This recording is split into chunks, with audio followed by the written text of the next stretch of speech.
બનાસકાંઠાના ડીસામાં લાગેલી આગનો મામલો. કોંગ્રેસના મુખ્ય પ્રવક્તા ડોક્ટર મનીષ દોશીનું નિવેદન. ફટાકડા બનાવતી ફેક્ટરીમાં બ્લાસ્ટ થતા 17 લોકોએ જીવ ગુમાવ્યો. આ ફેક્ટરી કેવી રીતે ચાલતી હતી? આ ફેક્ટરી પાસે લાયસન્સ હતું કે કેમ? આ કોઈ બાબત વહીવટી તંત્ર પાસેથી આવી નથી. 17 લોકોના મોત બાદ તંત્ર જાગે છે. રાજ્યમાં આવી કેટલી ફેક્ટરીઓ ધમધમી રહી છે. ઔદ્યોગિક અકસ્માતમાં અનેકવાર આ પ્રકારની ઘટના બનતી હોય છે.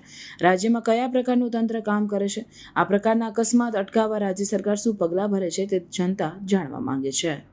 ગુજરાતના બનાસકાંઠા જિલ્લાના ડીસાની અંદર ફટાકડા બનાવતી ફેક્ટરીની અંદર મોટો વિસ્ફોટ થવાના કારણે જે માહિતી મળી રહી છે તે પ્રમાણે 17 જેટલા માનવ જિંદગી હોમાઈ ગઈ છે. એટલે કે 17 જેટલા લોકોએ જીવ ગુમાવ્યો છે.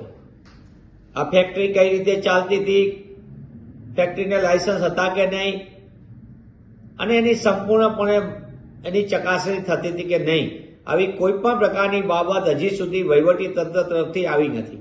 આગ લાગે પછી કૂવો ખોદવામાં પ્રખ્યાત એવા અને કુખ્યાત એવા વહીવટી તંત્ર પાછળથી બધી વાતો કરશે, પણ આ 17 જેટલી માનવ જિંદગી હોમાય અને પછી તંત્ર જાગે, મને એમ લાગે છે કે આનાથી શરમજનક અને બીજી ઘટના હોઈ શકે નહીં. ગુજરાતમાં વારંવાર બનતી દુર્ઘટના અને એ દુર્ઘટના માટે પાછળથી તપાસ કરે તો એક જ વાત આવે કે ભ્રષ્ટાચાર અને ભ્રષ્ટાચારને ગેરકાયદેસર કામના કારણે આવી રીતે માનવ જિંદગી હોમાઈ રહી છે. એ પછી તક્ષશિલા કાંડ હોય કે વડોદરાનો હરણી બોટ કાંડ હોય કે રાજકોટનો ટીઆરપી ગેમ ઝોન હોય કે મોરબીનો ઝૂલતા પુલની ઘટના હોય, તમામમાં તંત્રની બેદરકારી, ભ્રષ્ટાચાર, ગેરકાનૂની રીતે મેળવેલા લાયસન્સો, મંજૂરી વગર ચાલતા કામો અને એના કારણે નિર્દોષ માનવ જિંદગી હોમાય.